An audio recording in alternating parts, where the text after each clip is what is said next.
เลใส่ใบบัวละพาซอสน้ำมันหอยใส่ซอสมะเขือใส่ตามใส่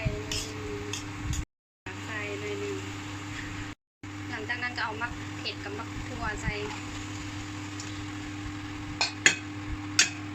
คนเนาะคนกะว่ามันมักเผ็ดกับมักทั่วนี้มันเอาสุกในนึงแล้วเขาก็เอาบัวละพาใส่แล้วก็โป่งเสิร์ฟเลยแซ่บเนาะเผ็ดประมาณนี้แหละ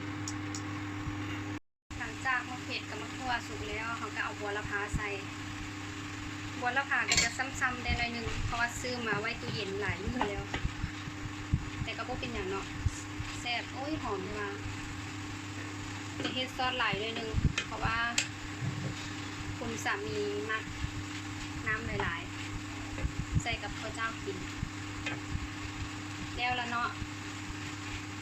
คั่วทะเลใส่ผักบัวละพาแซ่บลองเฮ็ดกินเบิ่งเด้อใครที่ว่ามากินเบิ่งจบแล้วฝากกดไลค์กดแชร์ช่อง YouTube น้องจีนี่เด้อขอบใจที่ติดตามแล้วทุกคนพร้อมเสิร์ฟเลยเนาะกับข้าวเจ้าร้อนๆ